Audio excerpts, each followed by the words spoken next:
Hey, welcome back to On the Level Leadership. I'm TDP. And this week I've been doing a lot of thinking around the concept of authentic leadership, but also with respect to this pandemic that we're all still struggling with. I want to challenge you as a leader this week.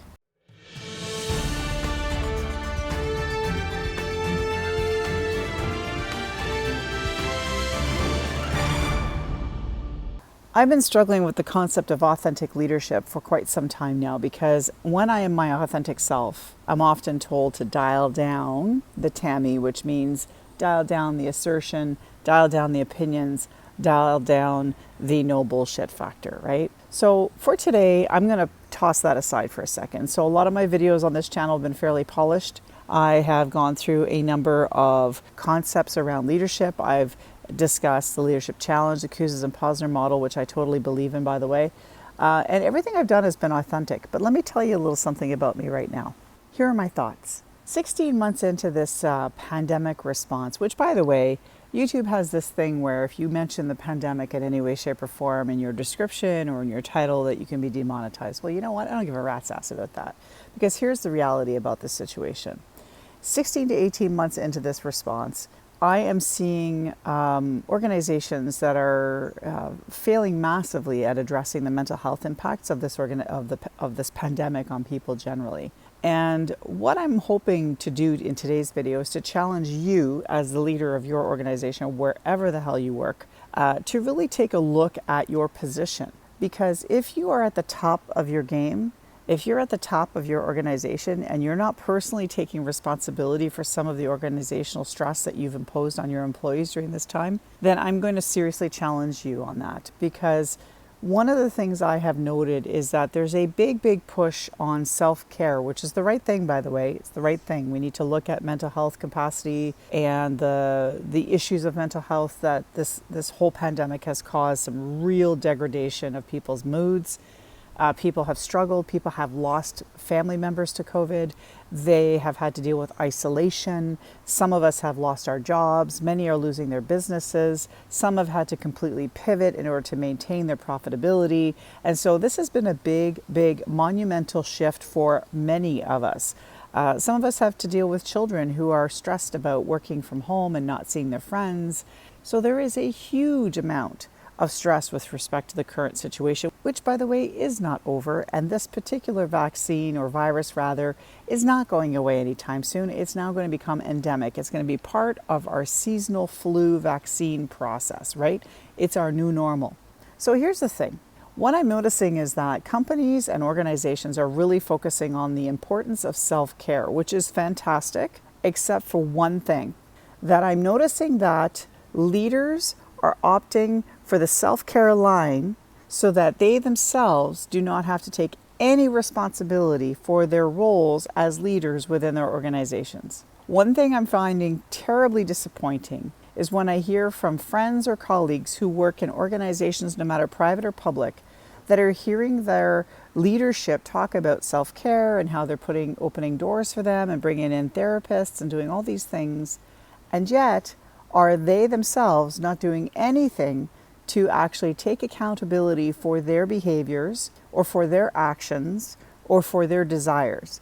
So what I have seen are organizations, for example, where the leaders are constantly putting employees under pressure, where maybe timelines are unreasonable, where maybe expectations of working 7 days a week and not ever having a break, being on call in the after hours or on weekends. When you're expected to do that for a defined long period of time and you get no sense of break, no sense of relief, no time to recharge, what that does to a person's psyche is incredibly damaging.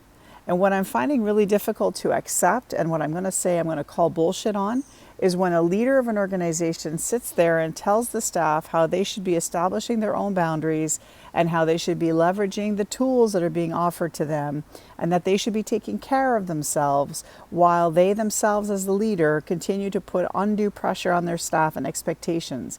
It is unfair for senior leadership of any organization to expect an employee to just go ahead and set boundaries for themselves. Because you know what happens to people who set boundaries in organizations typically?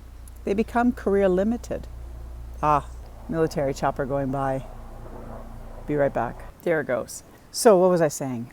Yes, career limitation. So employees who put boundaries on their bosses or who say no to a request because it's the weekend or because they need a break, then are identified as either difficult, they're not a team player, and it becomes career limiting.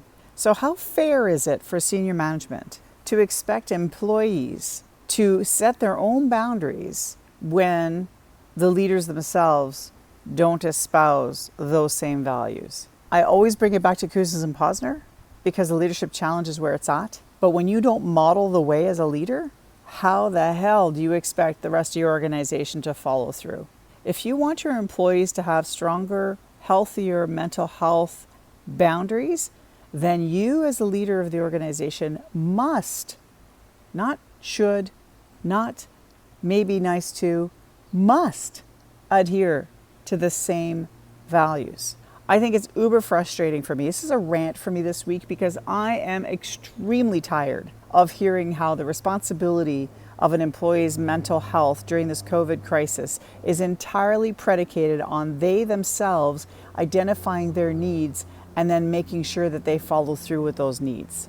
Let me tell you something. The mental health capacity to treat and to see people in the real world is extremely limited. Health practitioners are taxed with the increased demands for services during these times. So it is imperative that organizational leadership, positional leaders, not just the people that run teams, positional leaders, the CEOs, CFOs, VPs, to not only take ownership of their own behaviors, but to be the shit filters for their employees. It is super important that your job not only is to be more patient during these times, and that's really difficult for type A personalities that typically make their way to the top of an organization. But you have to, it's imperative for the recovery of your organization, but also for the ongoing productivity of your organization, that you not only show patience and show empathy, but you need to model the damn way yourself.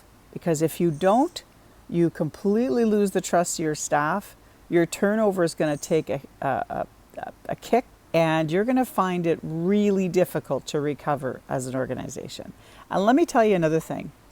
If 16 months into this, you're still in crisis and you're still lacking resilience, then you need to take a serious look on how you're managing your organization. Because right now you should be in a busy, steady state or in some kind of steady state, some kind of new normal, and should not be in crisis mode anymore. Not when you're 16 months into this. I want to keep it short and sweet today. It's a rant more than anything else. But gosh darn it, if you're going to lead organizations through this and you want to keep your people healthy, then you had better be a part of the solution and not part of the problem. That's my 2 cents for this week. Thanks for watching On the Level Leadership. I really do appreciate you being here, even though this week was more of a rant than an actual produced video. And if you like what you're hearing, and you want to hear more no BS approaches to leadership and what the no nonsense things that I say on a regular basis, make sure you subscribe, because I'll be here every week to give you a little more of what my thoughts are around certain leadership principles, but also around coaching and consulting concepts. Take care. See you next week.